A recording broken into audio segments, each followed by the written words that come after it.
Hello dear students, welcome to our YouTube channel. Students, আজিৰ এই ভিডিঅ'টিত class 4ৰ নতুন গণিতৰ পাঠ নম্বৰ 2 সংখ্যাৰ ধাৰণা এই পাঠটি মই তোমালোকক বুজাই দিয়াৰ লগতে তোমালোকক ইয়াৰ সমাধানখিনি কৰি দিবলৈ মই চেষ্টা কৰিম। তোমালোকে ভিডিঅ'টি শেষলৈকে চাই থাকা।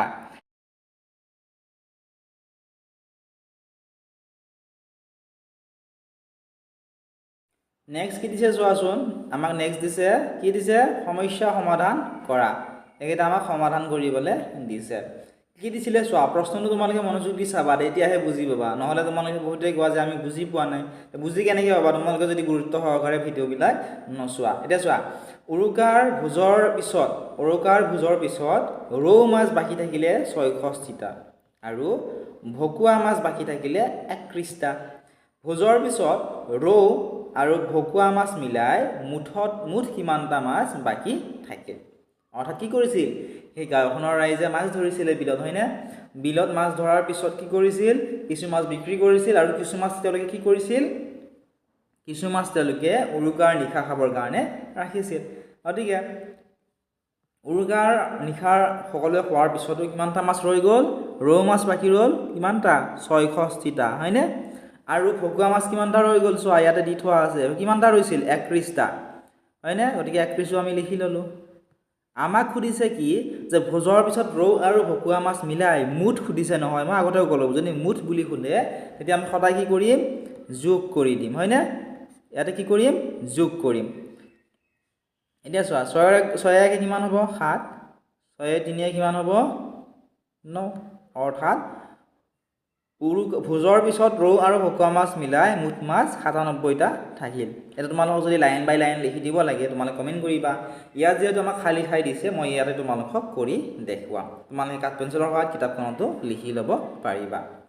নেক্সট দিছিলে কি চোৱাচোন, উৰুকাৰ ভোজৰ বাবে মনবৰহঁতে ১২ কিলোগ্ৰাম পিঁয়াজ কিনিছিল। কিমান কিলোগ্ৰাম পিঁয়াজ কিনিছিল, উৰুকাৰ ভোজৰ দিনাখন ১২ কিলোগ্ৰাম পিঁয়াজ কিনিছিল। বিহুৰ পিছত ৰৈ যোৱা পিঁয়াজখিনি ঘূৰাই দিবলৈ যাওঁতে দোকানীয়ে ওজন কৰি ৫ কিলোগ্ৰাম পোৱা বুলি ক'লে। মনবৰহঁতে ভোজত কিমান পিঁয়াজ খৰচ কৰিলে। ভোজৰ বাবে কিমান কিলোগ্ৰাম পিঁয়াজ নিছিলে, ১২ কিলোগ্ৰাম, ১২ আমি লিখি ল'লোঁ, হয়নে? ১২ কিলোগ্ৰাম নিছিল। তাৰপিছত ভোজৰ দিনাখন খৰচ কৰাৰ পিছত ৰোৱাখিনি কি কৰিলে, দোকানীজনক ঘূৰাই দিবলৈ লৈ গ'ল। লৈ যোৱাৰ পিছত ওজন কৰি দোকানীজনে কিমান পালে, ৫ কিলোগ্ৰাম পোৱা বুলি ক'লে। এতিয়া প্ৰশ্নটো আমাক সুধিছে যে মনবৰহঁতে ভোজত কিমান পিঁয়াজ খৰচ কৰিলে। গতিকে ১২ কিলোগ্ৰাম নিছিল, ৫ কিলোগ্ৰাম ৰাহি হৈ গ'ল, ৰৈ গ'ল। গতিকে আমি কি কৰিম, ১২ৰ পৰা ৫টো বিয়োগ কৰিম, হয়নে? বিয়োগ কৰি যিটো বিয়োগফল পাম সিমানখিনি তেওঁলোকে কি কৰিছে, পিঁয়াজ খৰচ কৰিছে। ১২ৰ পৰা গ'লে কিমান থাকিব, ৭ থাকিব। অৰ্থাৎ ৭ কেজি পিঁয়াজ তেওঁলোকে কি কৰিছিল, ৭ কেজি পিঁয়াজ তেওঁলোকে খৰচ কৰিছিল। আশা কৰিছোঁ তোমালোকে ধুনীয়াকৈ বুজি পালা। নেক্সট হোৱা কি দিছে, শিঙি মাছ আছিলে ৫০টা, মাগুৰ মাছ আছিলে ১৪২টা। তাৰে ৭টা শিঙি আৰু ১৩টা মাগুৰ মাছ মৰিল। কিমানটা শিঙি আৰু মাগুৰ মাছ জীয়াই থাকিলে সুধিছে। গতিকে তোমালোকে ভালদৰে চোৱা, তেতিয়াহে এইটো বুজি পাবা। কি কৈছিলে, যে শিঙি মাছ কিমানটা আছিল, মুঠ ৫০টা আছিলে। গতিকে আমি লিখি ল'লোঁ, মুঠ শিঙি মাছ কিমানটা আছিল, ৫০টা আছিল। আৰু মাগুৰ মাছ আছিলে কিমানটা, ১৪২টা। গতিকে ১৪২টো আমি ছাইডত লিখি ল'লোঁ। তাৰে কিমানটা শিঙি মাছ মৰিল, ৭টা শিঙি মাছ মৰিল। ৫০টা আছিলে, 7টা মৰিলে। আৰু 13টা মাগুৰ মাছো কি হ'ল, মৰিল। ১৪২টা আছিল মাগুৰ মাছ, তাৰে 13টা মাগুৰ মাছ মৰিল। এতিয়া কিমানটা শিঙি আৰু মাগুৰ মাছ জীয়াই থাকিলে সুধিছে। গতিকে ৫০টা আছিল, 7টা মৰিল। গতিকে ৫০ৰ পৰা 7 বিয়োগ কৰিম। ১৪২টা আছিল, 13টা মৰিল। গতিকে ১৪২ৰ পৰাও 13 বিয়োগ কৰিম। যিটো আমি বিয়োগফল পাম সিমানটা মাছ কি হ'ব, জীয়াই থাকিব। ঠিক আছে। ০ৰ পৰা 7 বিয়োগ যাবনে, নিশ্চয় নাযায়। ৫ৰ পৰা ১ ধাৰে আনিলে 10 হ'ল, 10ৰ 7 গ'লে থাকিব ৩। ৫ৰ পৰা ১ ধাৰে আনিছিলোঁ, গতিকে ইয়াত কিমান থাকিল, 4, হয়নে? কিমান হ'লো, ৪৩। অৰ্থাৎ শিঙি মাছ কিমানটা জীয়াই থাকিলে, ৪৩টা শিঙি মাছ জীয়াই থাকিল। নেক্সট চোৱা, মাগুৰ মাছ আছিলে কিমানটা, ১৪২টা মাগুৰ মাছ আছিলে। তাৰে কিমানটা মাগুৰ মাছ মৰিল, 13টা মাগুৰ মাছ মৰিল। এতিয়া কিমানটা শিঙি আৰু মাগুৰ মাছ জীয়াই থাকিলে সুধিছে, মাগুৰ মাছ জীয়াই থাকিলে সুধিছে। আমি বিয়োগ কৰিম। ২ৰ পৰা ৩ বিয়োগ যাব জানো, নিশ্চয় নাযায়। 4ৰ পৰা ১ ধাৰে আনিলোঁ, 12 হ'ল। 12ত ৩ গ'লে থাকিব 9। 4ৰ ঠাইত থাকিব 3, 3ৰ পৰা 1 গ'লে থাকিব 2, ইয়াতে থাকিব 1। অৰ্থাৎ কি পালোঁ আমি, কিমানটা মাগুৰ মাছ জীয়াই থাকিলে, 129টা মাগুৰ মাছ জীয়াই থাকিল। আশা কৰিছোঁ তোমালোকে কেনেদৰে কৰিলোঁ ধুনীয়াকৈ বুজি পালা। এতিয়া নেক্সটটো চোৱা, গৌতমে বজাৰলৈ গৈ কি কৰিলে 2 কিলোগ্ৰাম 2 কেজি কি কৰিলে বা 2 কিলোগ্ৰাম কি কৰিলে বেঙেনা কিনিলে, 1 কিলোগ্ৰাম কি কৰিলে আলু কিনিলে আৰু 10 টকাৰ কি কৰিছিল শাক কিনিছিল। যদি 1 কিলোগ্ৰাম বেঙেনাৰ দাম 30 টকা হয়, 2 কিলোগ্ৰাম বেঙেনা আছিল হয়নে? 1 কিলোগ্ৰামৰ যদি দাম 30 টকা হয়, 2 কিলোগ্ৰাম বেঙেনা আছিল, টোটেল কিমান টকা হ'ব? 2 0 গুণ 0 3 2 6 হয়নে? টোটেল কিমান টকা হ'ল? টোটেল 60 টকা হ'ল, কাৰণ 2 কিলোগ্ৰাম বেঙেনা কিনিছিল। গতিকে বেঙেনাৰ দামটো আমি কিমান পালোঁ? 60 টকা পালোঁ। ঠিক আছে, আমি 60 লিখি ল'লোঁ। 60 টকাৰ বেঙেনা কিনিলে। নেক্সট চোৱা, 1 কিলোগ্ৰাম আলুৰ দাম যদি 20 টকা হয়, আলু কিলোগ্ৰাম কিমান কিলোগ্ৰাম কিনিছে? 1 কিলোৱে কিনিছিল হয়নে? 1 কিলোগ্ৰামৰ দাম কিমান? 20 টকা, গতিকে 20 লিখিলোঁ। নেক্সট চোৱা, আৰু কি কৰিছিল আমাক উল্লেখ কৰিছিল নহয়, 10 টকাৰ কি কৰিছিল? ইয়াতে চোৱাচোন, 10 টকাৰ শাক কিনিছিল হয়নে? 10টো আমি লিখিব লাগিব। এতিয়া আমাক প্ৰশ্নটো কি সুধিছিল যে তেন্তে গৌতমে মুঠতে, ইয়াত চোৱা মুঠতে উল্লেখ কৰিছে, মুঠতে শব্দটো আছে, মুঠতে কিমান টকাৰ বজাৰ কৰিলে এইটো আমি উলিয়াব লাগে। এইটো কেনেকৈ উলিয়াম? যোগ কৰি উলিয়াব পাৰিম হয়নে? চোৱাচোন, গৌতমে বজাৰত 2 কিলোগ্ৰাম বেঙেনা কিনিব লৈছিল। 1 কিলোগ্ৰামৰ দাম আমাক দিয়া আছে কিমান টকা? 30 টকা। গতিকে 2 কিলোগ্ৰামৰ দাম কিমান হ'ব? 60 টকা। বেঙেনাৰ দাম 60 টকা আমি লিখি ল'লোঁ। তাৰপিছত কি কিনিছিল? 1 কিলোগ্ৰাম আলু কিনিছিল। 1 কিলোগ্ৰাম আলুৰ দাম আমাক দিয়া আছে ইয়াতে 20 টকা, 20 লিখিলোঁ। আৰু 10 টকাৰ শাক কিনিছিল। যোগ কৰা এতিয়া, ইয়াতে হ'ল 0, 6 2 8, 8 1 9, অৰ্থাৎ গৌতমে মুঠতে 90 টকাৰ কি কৰিছিল? তেওঁ বজাৰ কৰিছিল। ঠিক আছে, এনেধৰণে তোমালোকে লিখি লোৱা। নেক্সট চোৱা কি দিছে? সমস্যা সমাধান কৰা। বিলৰ পৰা বজাৰলৈ দূৰত্ব কিমান কিলোমিটাৰ দিয়া আছে? 5 কিলোমিটাৰ। বিলখনৰ পৰা বজাৰলৈ দূৰত্ব 5 কিলোমিটাৰ। বজাৰলৈ চাইকেলেৰে যাওঁতে মনবৰহঁতৰ সময় লাগে কিমান মিনিট? 20 মিনিট সময় লাগে। আৰু খোজকাঢ়ি যাবলৈ সময় লাগে মনবৰহঁতৰ 50 মিনিট। খোজকাঢ়ি যাওঁতে তেওঁলোকৰ কিমান বেছি সময় লাগিল? অৰ্থাৎ বিলখনৰ পৰা বজাৰখনৰ দূৰত্ব কিমান আছিল? 5 কিলোমিটাৰ আছিল। যদি সেই বজাৰখনলৈ চাইকেলেৰে যায় বিলখনৰ পৰা, মনবৰৰ কিমান সময় লাগে? 20 মিনিটত যাই পায় চাইকেল লৈ গ'লে। খোজকাঢ়ি গ'লে লাগে 50 মিনিট। সুধিছে যে খোজকাঢ়ি যাওঁতে তেওঁলোকৰ কিমান সময় বেছি লাগিব। আমি কেনেকৈ উলিয়াম এইটো?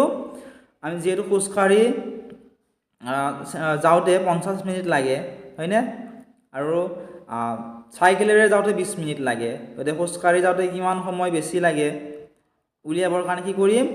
আমি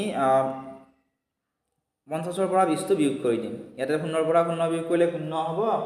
5ত 2 গ'লে থাকিব কিমান? 5ত 2 গ'লে থাকিব 3। ঠিক আছে, ইয়াতে কিমান হ'ব? 30 মিনিট। গতিকে ইয়াৰ উত্তৰটো আমি কি লিখিম? আমি এনেদৰে লিখিম, খোজকাঢ়ি যাবলৈ 50 মিনিট লাগে, চাইকেল লৈ গ'লে লাগে 20 মিনিট।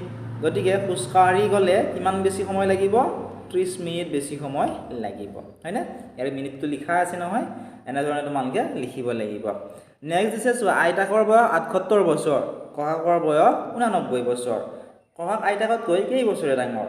ধৰি লোৱা তোমাৰ আইতাৰ বয়স 78 বছৰ, তোমাৰ ককাৰ বয়স 89 বছৰ। এতিয়া সুধিছে যে তোমাৰ ককা তোমাৰ আইতাতকৈ কিমান বছৰে ডাঙৰ? এইটো কেনেকৈ উলিয়াম?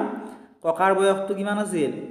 ককাৰ বয়স আছিলে 89 বছৰ হয়নে? ককাৰ বয়স 89 বছৰ আছিল। আইতাৰ বয়স আছিলে 78 বছৰ। অৰ্থাৎ ককাৰ বয়সৰ পৰা আমি কি কৰিম? আইতাৰ বয়সটো আমি বিয়োগ কৰি দিম। 9ৰ পৰা 8 বিয়োগ কৰিলে কিমান থাকিব? 1। 8ৰ পৰা 7 বিয়োগ কৰিলে থাকিব 1।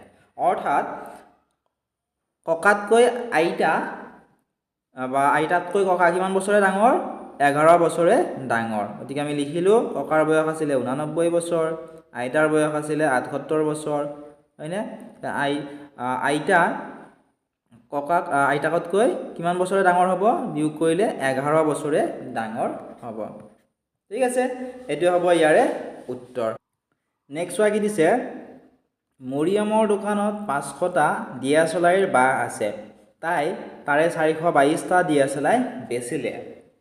এতিয়া দোকানত কিমানটা দিয়াচলাই বাকী থাকিল? বাকী থাকিল যিহেতু শব্দটো কৈছে, বাকী থকা উলিয়াবৰ কাৰণে আমি কি কৰিম? বিয়োগ কৰিম। মুঠতে কিমানটা দিয়াচলাইৰ বাঁহ আছিলে? 500টা আছিল হয়নে? তাৰে কিমানটা দিয়াচলাইৰ বাঁহ বেচিলে? 422টা।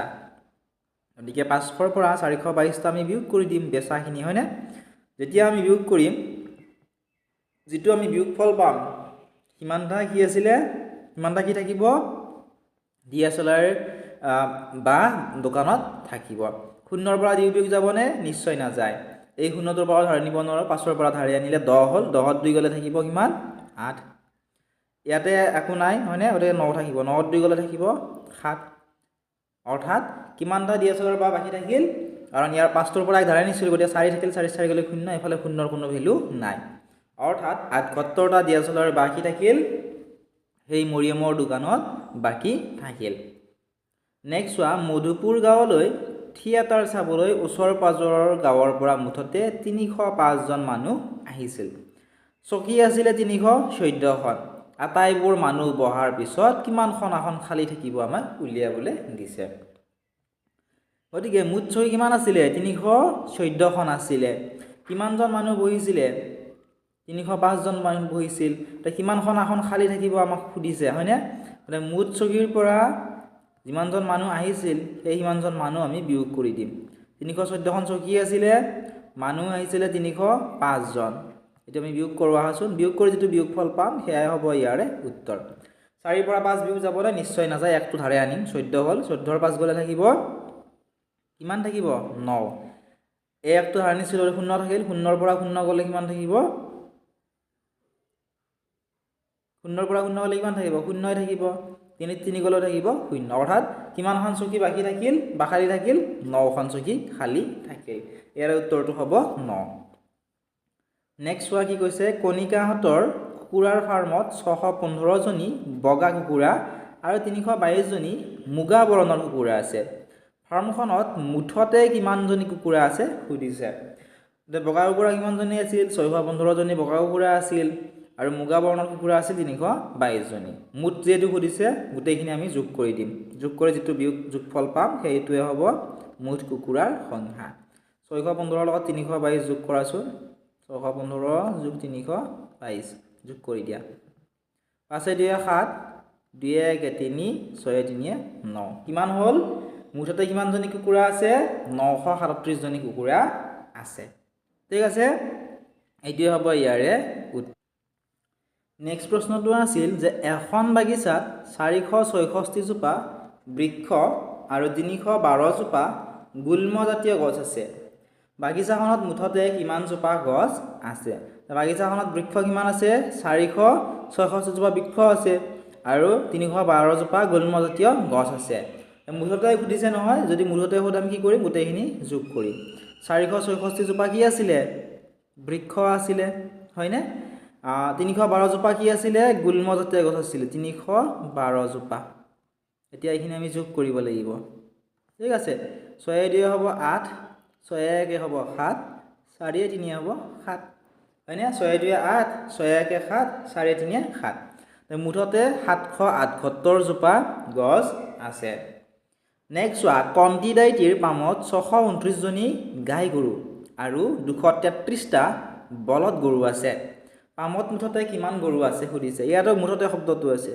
মুঠতে শব্দ থাকিলে জানি পাই যে আমি যোগ কৰিবলৈ কৈছে গাই গৰু গাই কিমান আছে 629 জনী গতে লিখি ললো 629 জনী গাই আছে আৰু পিছত 233টা কি আছে বলদ গৰু আছে গতে 233 লিখি ললো মুঠ খুদিছে নহয় মুঠ খুদিলে সদায় যোগ কৰিব লাগে 9 3 12 2 হাতে গল 1 3 2 5 হাতে একটো যোগ কৰিলে হল 6 6 2 হল 8 অৰ্থাৎ মুঠতে কিমান গৰু আছে 862টা গৰু মুঠতে আছে ঠিক আছে এনে ধৰণে তোমালোকে লিখি লোৱা এতিয়া নেক্সট ওয়া কি দিছে যে মুনুৰ খুৰাকৰ বিয়াৰ দিনা ঘৰখনত সৰহকৈ পানীৰ দৰকাৰ হ'ল অৰ্থাৎ বেছিকৈ পানীৰ দৰকাৰ হ'ল কাৰণ বিয়া সভাত বহুত মানুহ হয়নে গতিকে বেছি পানীৰ প্ৰয়োজন হ'ল এটা কি কৰিলে চোৱা পানীৰ প্ৰয়োজন হোৱাৰ কাৰণে এখন পানীৰ গাড়ীয়ে হিহতৰ ঘৰত 950 লিটাৰ পানী দিলে পানীৰ যে গাড়ীবোৰ থাকে তোমালোকে বহুতে দেখিছা বহুতে দেখাও নাই পানীৰ গাড়ী এখন কি কৰিলে 950 লিটাৰ পানী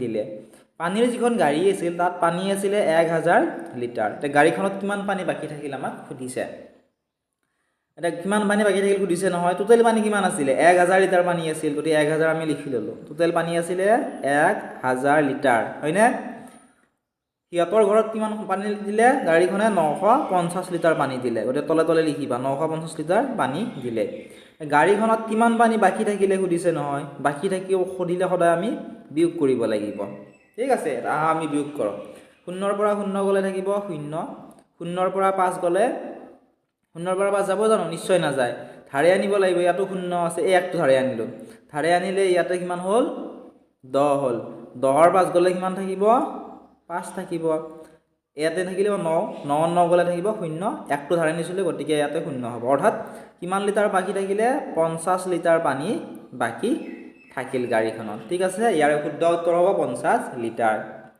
নেক্সট দিছে যে লক্ষ্মীহঁতৰ ঘৰত থকা গৰুবোৰক এক সপ্তাহত 423 কিলোগ্ৰাম আৰু ছাগলীবোৰক 231 কিলোগ্ৰাম দানা দিয়া হয় এসপ্তাহত গৰু আৰু ছাগলীবোৰক মুঠতে কিমান কিলোগ্ৰাম দানা দিয়া হয় কি কৈছে চোৱা লক্ষ্মীহঁতৰ ঘৰত থকা গৰুবোৰক এক সপ্তাহত কিমান দিয়া হয় 423 কিলোগ্ৰাম দানা দিয়া হয় আৰু ছাগলীবোৰক 231 কিলোগ্ৰাম দানা দিয়া হয় এসপ্তাহত এই গৰু আৰু ছাগলীবোৰক মুঠতে সুধিছে নহয় মুঠতে সুধিলে আমি কি কৰিম গৰুবোৰক কিমান দিছিলে 423 কিলোগ্ৰাম গৰুবোৰক দিছিলে ছাগলীবোৰক দিছিলে 231 কিলোগ্ৰাম টোটাল এইখিনি আমি যোগ কৰিম ঠিক আছে 3 একে হ'ব 4 3 2 হ'ব 5 4 2 হ'ব 6 অৰ্থাৎ মুঠতে 654 কিলোগ্ৰাম দানা দিয়া হয় এইখিনি হৈছে ইয়াৰে উত্তৰ নেক্সট কি দিছে চোৱাচোন 5খন সাধুকথাৰ কিতাপৰ দাম 525 টকা 5খন সাধুকথাৰ কিতাপৰ দাম কিমান 525 টকা আৰু 3খন উপন্যাসৰ দাম 510 টকা ৰাজুৰ হাতত আছিলে 490 টকা কিতাপ কেইখন কিনিবলৈ হলে ৰাজুক আৰু কিমান টকা লাগিব সুধিছে এতিয়া চোৱাচোন কি কৈছে আমাক ভালদৰে আমাক কৈছিল যে 5খন সাধুকথাৰ কিতাপৰ দাম 525 টকা আৰু 3খন উপন্যাসৰ দাম 510 টকা ৰাজুৰ হাতত আছিল 490 টকা কিতাপ কেইখন কিনিবলৈ হলে তাক আৰু কিমান টকা লাগিব এতিয়া 5খন সাধুকথাৰ কিতাপৰ দামটো কিমান দিছে চোৱাচোন 525 টকা দিছে যে আমি লিখি ললো হয়নে আৰু উপন্যাসৰ দাম কিমান আছিল 3খন উপন্যাসৰ দাম 510 টকা আছিল তো এই 5খন সাধুকথাৰ কিতাপ আৰু 3খন উপন্যাস কিনিবলৈ কিমান টকা লাগিব প্ৰথমতে আমি চাও আহা আসলত শূন্য যোগ কৰিলে কি হ'ব 5 2 একে হ'ব 3 5 5 হ'ব 10 অৰ্থাৎ ৰাজুক 5খন সাধুকথাৰ কিতাপ আৰু 3খন উপন্যাস যদি কিনিব বিচাৰে ৰাজুক 1035 টকা প্ৰয়োজন হ'ব ৰাজুৰ হাতত আছিল 490 টকা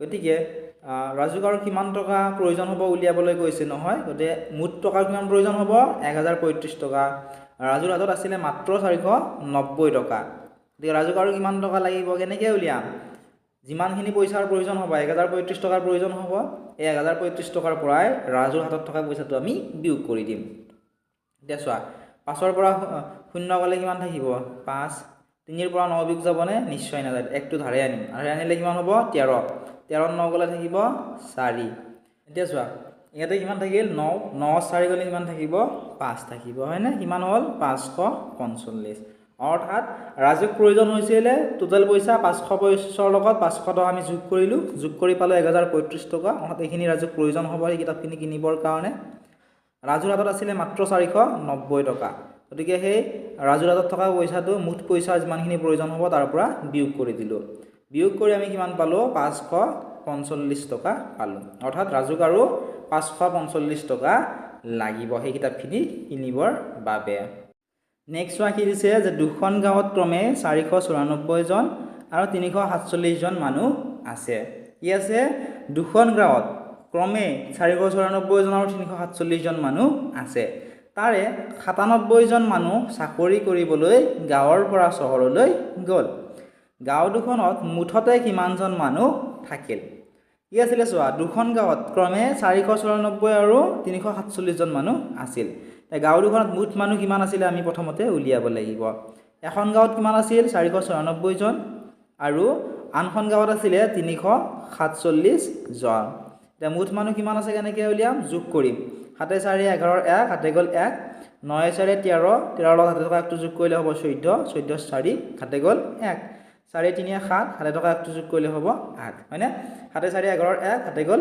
1 9 4 13 13 লগত হাতে থকা একটো যোগ কৰিলে হ'ব 14 14 4 হাতে গ'ল 1 4 3 7 হাতে থকা একটো যোগ কৰিলে হ'ল 8 অৰ্থাৎ গাঁও দুখনত মুঠতে কিমান মানুহ আছিলে 841 জন মানুহ আছিল তাৰপিছত কি কৈছে চোৱা ইয়াৰে 97 জন মানুহ চাকৰি কৰিবলৈ গাঁৱৰ পৰা কলৈ গ'ল চহৰলৈ গ'ল এতিয়া গাঁও দুখনত মুঠতে কিমান মানুহ থাকিল কেনেকৈ উলিয়াম গাঁও দুখনত মুঠ মানুহ আছিলে 841 জন হয়নে ইয়াৰে 97 জন মানুহ কলৈ গ'ল চাকৰিৰ বাবে চহৰলৈ গ'ল গাঁওখনত কিমান মানুহ আৰু থাকিল কেনেকৈ উলিয়াম এই 841 পৰা 97টো আমি বিয়োগ কৰি দিম 1 পৰা 7 বিয়োগ যাব নাই নিশ্চয় নাযায় 4 পৰা 1 ধাৰে আনিম আনিলে হৈ গ'ল 11 11 7 গলে থাকিব কিমান 4 ইয়াতে 4 পৰা 1 ধাৰে আনিলো 3 থাকিল 3 পৰা 9 বিয়োগ নাযায় 8 পৰা 1 ধাৰে আনিলো 13 13 9 গলে থাকিব 4 8 পৰা 1 ধাৰে আনিছিলো গতিকে ইয়াতে থাকিব কিমান 7 টোটাল কিমান থাকিব চোৱা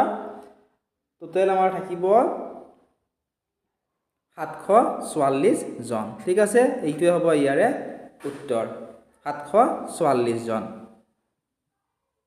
নেক্সট কি কৈছে যে আকাশৰ ঘৰ গুৱাহাটীৰ পৰা 28 কিলোমিটাৰ দূৰত এখন গাঁও হলে আকাশ নম্বৰ এজন ল'ৰা আছিল সেই আকাশৰ ঘৰ গুৱাহাটীৰ পৰা 28 কিলোমিটাৰ দূৰৰ এখন গাঁৱত আছিল আকাশে দেউতাকৰ লগত ঘৰৰ পৰা শদিয়াত থকা পেহীয়েকৰ ঘৰলৈ যাবলৈ প্ৰথমে বাছেৰে ঘৰৰ পৰা গুৱাহাটীলৈ গৈ গুৱাহাটীৰ পৰা শদিয়ালৈ দ্বিতীয় এখন বাছত উঠি যাত্ৰা আৰম্ভ কৰিলে গুৱাহাটীৰ পৰা শদিয়ালৈ হৈছে 516 কিলোমিটাৰ তেওঁলোকে ঘৰৰ পৰা মুঠ 428 কিলোমিটাৰ পথ অতিক্ৰম কৰাতে বাছখনৰ যান্ত্ৰিক বিজুতি হ'ল আকাশতে তেতিয়া তৃতীয় এখন বাছত উঠি শদিয়া পালেগৈ তৃতীয় বাছত আকাশতে কিমান দূৰত্ব ভ্ৰমণ কৰিলে আকাশৰ ঘৰৰ পৰা শদিয়ালৈ মুঠ দূৰত্ব কিমান সুধিছে এতিয়া চোৱাচোন কি কৈছে যে আকাশৰ ঘৰ গুৱাহাটীৰ পৰা কিমান কিলোমিটাৰ দূৰত আছিলে 28 কিলোমিটাৰ ধৰি লোৱা এইটো আকাশৰ ঘৰ হয়নে আকাশৰ এইটো ঘৰ এই আকাশৰ ঘৰৰ পৰা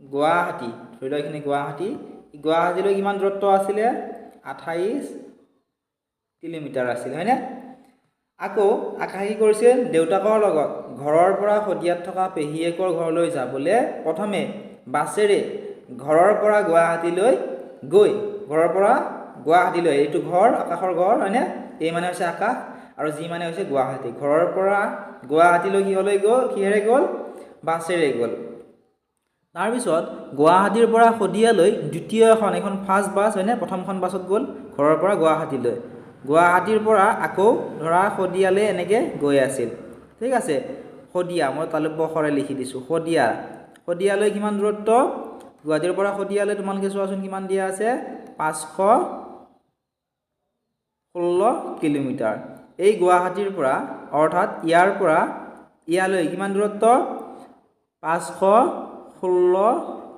কিলোমিটাৰ ইয়ালৈ দূৰত্ব হয়নে নেক্সট কৈছে যে তেওঁলোকৰ ঘৰৰ পৰা মুঠ 428 কিলোমিটাৰ পথ অতিক্ৰম কৰোঁতে ইয়াৰ পৰা ধৰি লোৱা গাড়ীৰে গৈ আছিল গৈ ইমান পাওঁতে কি হ'ল সেই গাড়ীখন বন্ধ হৈ গ'ল অৰ্থাৎ যান্ত্ৰিক বিজুতিৰ কাৰণে গাড়ীখন অলপমান বেয়া হৈ গ'ল ইয়াৰ পৰা ইয়ালৈ কিমান দূৰত্ব আহিলে 428 কিলোমিটাৰ হয়নে ইয়াৰ পৰা শদিয়ালৈ দূৰত্ব আছিল 516 কিলোমিটাৰ এই গুৱাহাটীৰ পৰা যিখিনি ঠাইত গাড়ীখন বেয়া হ'ল বা যান্ত্ৰিক বিজুতি হ'ল তালৈকে আছিলে 428 কিলোমিটাৰ এতিয়া আমাক সুধিছে যে আকাশতে তৃতীয় এখন বাছত উঠি তাৰপিছত কি কৰিলে ইয়াৰ পৰা অন্য এখন বাছত উঠি শদিয়ালৈ গ'ল এতিয়া তৃতীয়খন বাছত আকাশতে কিমান দূৰত্ব ভ্ৰমণ কৰিলে কেনেকৈ উলিয়াম গুৱাহাটীৰ পৰা যিহেতু শদিয়ালৈ 516 কিলোমিটাৰ আছিল গতিকে আমি লিখি ল'লোঁ 516 হয়নে 516 কিলোমিটাৰ আছিল তাৰপিছত কি হ'ল 428 কিলোমিটাৰ যোৱাৰ পিছত গাড়ীখন বেয়া হৈ গ'ল 428 কিলোমিটাৰ যোৱাৰ পিছত গাড়ীখন বেয়া হ'ল এতিয়া বাকীখিনি কি লৈ গ'ল অন্য এখন গাড়ীৰে গ'ল গতিকে কিমান কিলোমিটাৰ সেই বেয়া হোৱা ঠাইখিনিৰ পৰা শদিয়ালৈ সেইটো আমাক সুধিছে 516 পৰা 428 বিয়োগ কৰিলে আমি সেইটো সংখ্যা পাই যাম 6 পৰা 8 বিয়োগ যাবনে নিশ্চয় নাযায় এক ধাৰে আনিম 16 হ'ল 16 8 গ'লে থাকিব কিমান 8 এই একটো ধাৰে নিছিলোঁ গতিকে ইয়াত থাকিল 0 0 পৰা 2 নাযায় 5 পৰা 1 ধাৰে আনিম 10 হ'ল 10ত 2 গ'লে থাকিব কিমান 8 অৰ্থাৎ তৃতীয়খন বাছত আকাশতে কিমান দূৰত্ব ভ্ৰমণ কৰিলে তৃতীয়খন বাছত 88 কিলোমিটাৰ 88 কিলোমিটাৰ সিহঁতকেইটাই ভ্ৰমণ কৰি এতিয়া আমাক তাৰপিছত সুধিছে যে আকাশৰ ঘৰৰ পৰা শদিয়ালৈ মুঠ দূৰত্ব আকাশৰ গড় এইটো আছিল আকাশৰ গড়ৰ পৰা গুৱাহাটীলৈ আছিলে 28 কিলোমিটাৰ গুৱাহাটীৰ পৰা শদিয়ালৈ আছিলে 516 কিলোমিটাৰ আমাক সুধিছে আকাশৰ গড়ৰ পৰা শদিয়ালৈ মুঠ দূৰত্ব কিমান গতিকে আকাশৰ গুৱাহাটীৰ পৰা শদিয়ালৈ দূৰত্ব আছিলে 516 কিলোমিটাৰ হয়নে আকৌ আকাশৰ গড়ৰ পৰা গুৱাহাটীলৈ দূৰত্ব আছিলে 28 কিলোমিটাৰ এটা দুটা যোগ কৰি দিলেই আমি আকাশৰ গড়ৰ পৰা শদিয়ালৈ মুঠ দূৰত্ব কিমান আমি পাই যাম এটা যোগ কৰো আহা 28 14 4 হাতে গল 1 2 1 3 হাতে থকা একটো যোগ কৰিলে হ'ব 4 ইয়াতে হ'ব 5 কিমান পালো আমি 544 কিলোমিটাৰ আশা কৰিছোঁ তোমালোকে বুজি পাইছা যিসকল ছাত্ৰ ছাত্ৰীৰ মই জানো তোমালোকৰ বহুতৰ অসুবিধা হ'ব এইটো বুজি পোৱাত তোমালোকে বাৰে বাৰে ৰিপিট কৰিবা তোমালোকৰ মা দেউতাৰো সহায় ল'বা তেতিয়া তোমালোকে ভালদৰে এইটো বুজি পাবা বহুত বেছি টান নহয় কেৱল তোমালোকে এই যিখিনি শিকাই দিলোঁ মই যে আকাশৰ গড়ৰ পৰা গুৱাহাটীলৈ দূৰত্ব হৈছে 28 কিলোমিটাৰ গুৱাহাটীৰ পৰা শদিয়ালৈ দূৰত্ব হৈছে 516 কিলোমিটাৰ গুৱাহাটীৰ পৰা যেতিয়া গাড়ীৰে গৈ আছিল আকাশত তেতিয়া 428 কিলোমিটাৰ যোৱাৰ পিছত গাড়ীখন কি হৈছিল বেয়া হৈছিল বন্ধ হৈ গৈছিল বন্ধ হৈ যোৱাৰ পিছত সিহঁতে কি কৰিছিল তৃতীয়খন বাছ লৈ আকৌ শদিয়ালৈ গৈছিল প্ৰথমতে আমাক কৈছিল যে তৃতীয়খন বাছত ভ্ৰমণ কৰি কিমান কিলোমিটাৰ কৰিলে গতিকে যেহেতু গুৱাহাটীৰ পৰা শদিয়ালৈ 516 কিলোমিটাৰ আছিল 428 কিলোমিটাৰ যোৱাৰ পিছত গাড়ীখন বেয়া হ'ল গতিকে 516 ৰ পৰা 428 বিয়োগ কৰোঁতে আমি তৃতীয়খন বাছত যে 88 কিলোমিটাৰ গ'ল সেইটো আমি পালোঁ তাৰপিছত আমাক সুধিছিল যে আকাশৰ গড়ৰ পৰা শদিয়ালৈ মুঠ দূৰত্ব কিমান এতিয়া আকাশৰ গড়ৰ পৰা গুৱাহাটীলৈ আছিলে 28 কিলোমিটাৰ গুৱাহাটীৰ পৰা শদিয়ালৈ আছিলে 516 কিলোমিটাৰ এই দুটা যেতিয়া আমি যোগ কৰি দিলোঁ প্লাস কৰিলোঁ প্লাস কৰোঁতে আমি পালোঁ 544 কিলোমিটাৰ এইটোৱে হৈছে ইয়াৰে উত্তৰ